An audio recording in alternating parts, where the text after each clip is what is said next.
shit, right? So yeah, growing up from a very, very young age, throughout my school childhood, I didn't have an education. I didn't even sit an exam. In fact, the last year I was at school, I didn't go. I was bunking off. I'd do anything to hide in wheelie bins. I'd even forge my mum's signature just so I could have a day off school. So mum, if you watch this, you know, you'll probably look back now and have a little laugh to yourself. Yeah, I remember. So yeah, that was a lot of my childhood. Like I said, I can't really discuss certain things for legal reasons, but I believe one day it will fucking happen. And if you ever watch me out there, I'm coming. Yeah, I left school. I managed to get into jobs quite easy. I was quite good with my hands. The next trauma I had in my life was an industrial accident. I was 18 years old. Believe in me, the story I'm telling, right, it's going to paint a picture. It's trauma after trauma after trauma after trauma after fucking trauma, right? So, yeah, this is it. It was an industrial accident. Yeah, I was working on a pillar drill. My hand, my right index finger caught this machine and I was dragged into this machine, and my right arm was where my left arm is now. I got a scar just there. Yeah, it caused severe PTSD to me throughout my life, and it still does now. But what had happened at the time, it happened all so quick, but it was all slow motion. And I was dragged through this machine, and I just remember just hanging there, just screaming and shouting.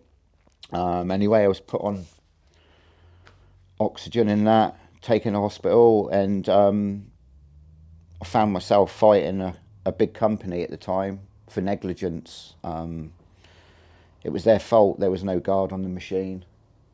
So yeah, I had to deal with this at 18 years old, fight a court case for 4 years, and in the end, it was an out-of-court settlement. They admitted liability, and I took the out-of-court settlement because it was just stressing me right out.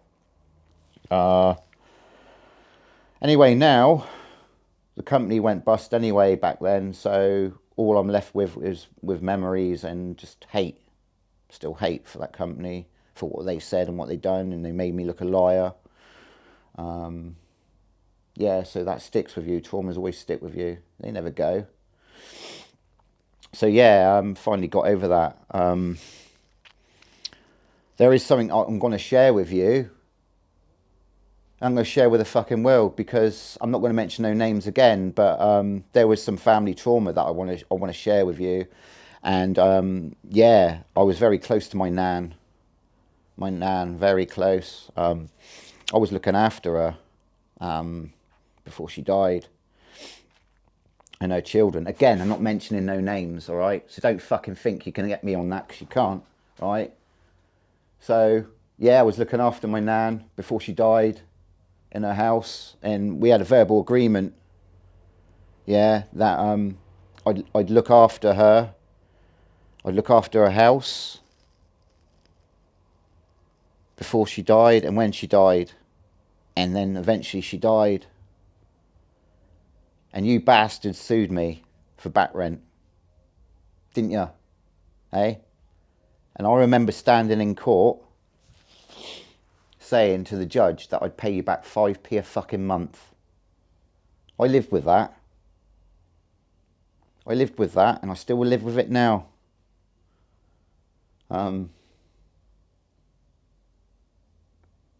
How could you do that? How could you do that to your fucking blood? It was my nan. So, yeah, I just wanted to set the record straight on that, but you can't touch me, you see, because I haven't mentioned your name, and that's going to be in my book. Yeah? You see, I'm trying to paint this picture where, at the moment, I haven't told you half of what goes on in my life, but you see, well, from a young age, when you go through traumas, after trauma after trauma, when it affects you, people that bully you and your health and family, yeah, it fucks your head up, right? You never forget. Okay, so yeah, that went on. I ended up paying this person in the family back rent because I had to, because they said they said that I had to because I ruined the house and everything. I didn't fucking ruin nothing. I looked after my nan. You selfish bastards. Anyway, yeah, so as if I wasn't going through enough with my own head, my social anxiety, my PTSD, my depression, and all this bollocks. I'd 3 years prior to that, I actually went to see my doctor because I was put on my first lot of antidepressants called citalopram at 15. I was 15, and I remember going with my mum. She was taking me to see a psychiatrist and counselling, and it just wasn't doing shit with me, you know what I mean?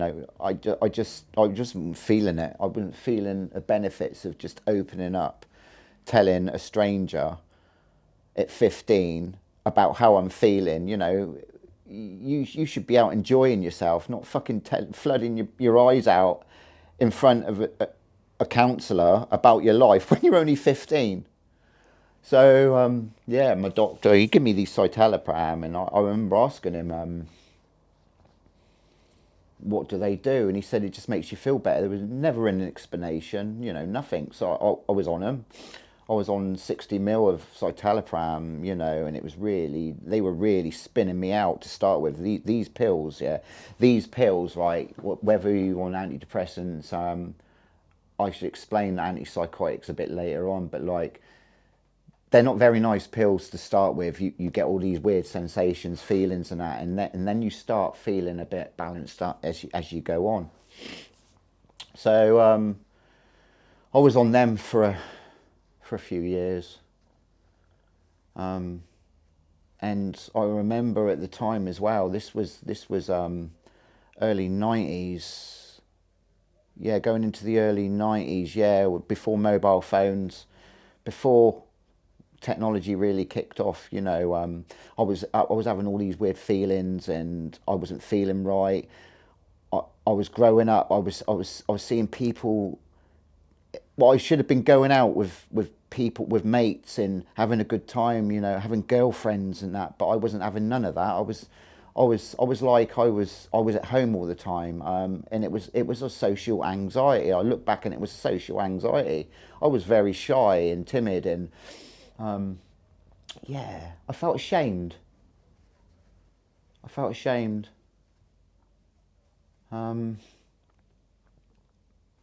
That's how it was for a while. Time went by. I was feeling more a sense of fear if you like. I guess there was a lot of fear. I was scared. And I look back and think, being bullied at school, not having a great upbringing as it was, having accidents at work, being bullied at work, having traumas, specific traumas with family, made me fear, made me scared. Yeah, I'm very scared, very vulnerable. Yeah, again, as time goes on, because this is what it is, I'm basically trying to explain to you every trauma that I'm going through as I'm getting older and building up to it. So I'm starting another job, and most jobs that I've had in life, I've been bullied. Because I was quite shy and people took advantage of that, I guess. I was the quiet one. So yeah, I got on with these jobs, and then I find myself leaving these jobs, and I moved to Bath. I moved to Bath to start a new life. This is before I met my wife. So I moved to Bath to start a new life. And there was a company, again, I'm not mentioning names, but there was a company that I worked for a very long time, and it was a very rewarding job to me. And I was really, really bullied for the ability to do a good job. I was a paint sprayer, and I was very fucking good at my job. And it was the management that just dragged me down so fucking low to get so much work out of me, to the point that I was so tired. And they just turned nasty against me, to the point that I actually spat at him, yeah, and just went. That was 15 years ago. And I'll never forget that, because that was the last job that I was actually really bullied in. The job that I've got now, fantastic. I've never been bullied, never been judged. I'm trying not to forget anything here, so just bear with me, okay? Because I'm trying to piece everything that's happening to me in my life. So I'm trying to explain the traumas. So that was another big trauma for me, because I loved that fucking job. And I'll tell you another thing about that job is I'd found another job that was probably my dream job. I'd be a service engineer, okay? And I ended up getting this job, and I was so fucking happy, because I would travel the country, travel the world, and there'd be 8 people that knew how to do this specific job. And I remember it was about 3 months into this job. It was full training, and I was loving this job.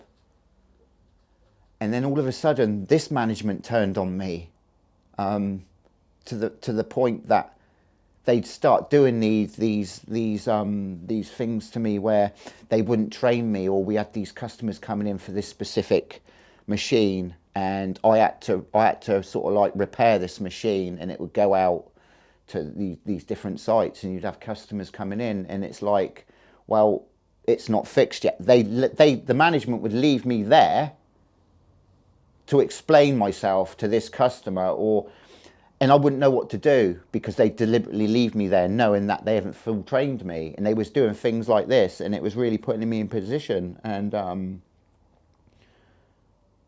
when I confront the management in that, and this specific staff, they made me look stupid and say, well, you know, you should know how to do that by now, or they were all in it together. You know what I mean? It wasn't paranoia. It was them turning their back against me. Yeah. So I was married at the time. So this is obviously skipping forward with my married life. And my wife at the time, I phoned her up and said, I've just walked out of this job, and she couldn't believe it. I walked out of this job, and this was literally 5 months after I lost my job, because I walked out of this other company. And I'd found out from somebody that this company that I worked for previous, and the company that I did work for in the engineering, they knew each other. Yeah, they knew each other. So it felt to me like they were bullying me, right? And they were all in it together. I will never know the full story, but it just seemed a coincidence. So yeah, I found myself jobless, and I had no fucking job. You know, I went from a very high paid job to nothing.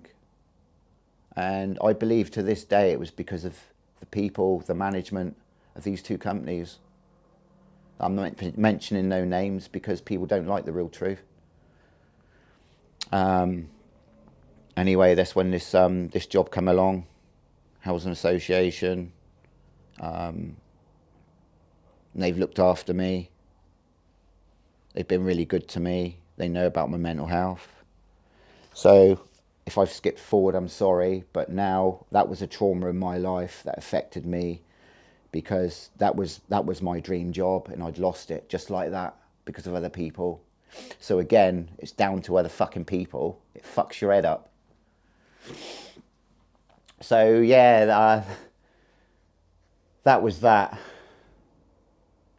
And now skipping forward or backwards, I'd probably be like 20 odd years into different medications, because I believe as you get older, you know, these pills wear out anyway, you know what I mean? You need a stronger dose of antidepressants and that. And with the traumas that I've been through, I was getting on different antidepressants, citalopram, sertraline, duloxetine, you name it. I've been on a lot through my life.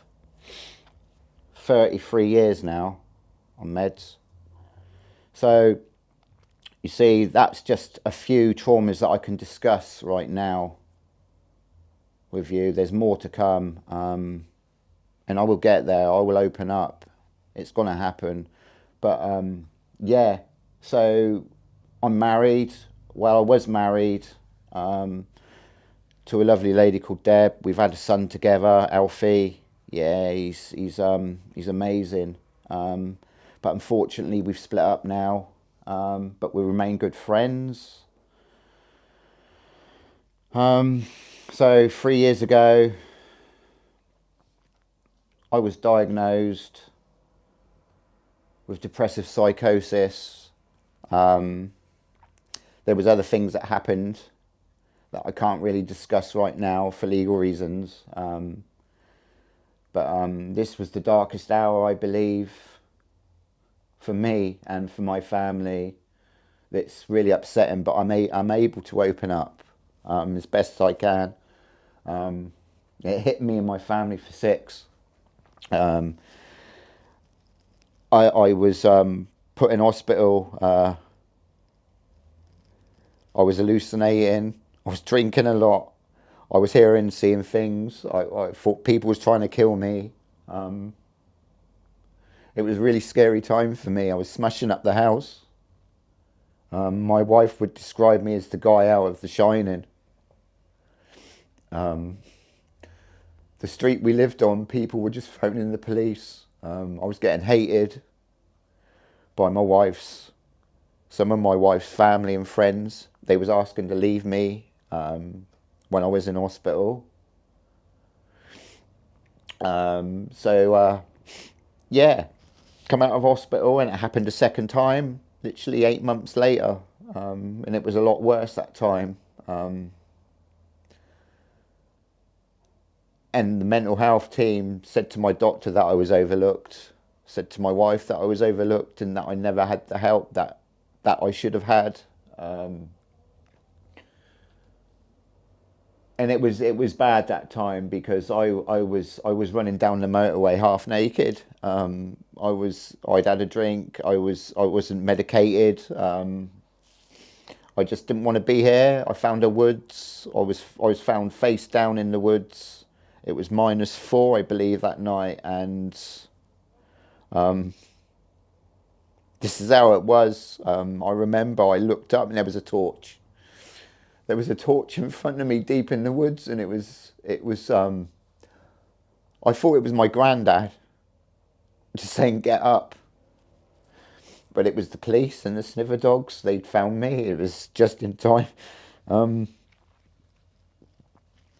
At that specific time, I didn't find out, but my mum had this ball with his ashes in, and she'd found it. And at the same time, the police found me. She found this ball, my granddad, and it was like my granddad had found me. And my granddad means the world to me. Yeah, so I was put back in hospital again. Got the help, taken seriously. My doctor come on board. A psychiatrist found the right meds, quinantipine. So yeah, 5 pills a day. They are a form of antipsychotic. It treats bipolar, schizophrenia, and all sorts. I do get follow-ups from a psychiatrist.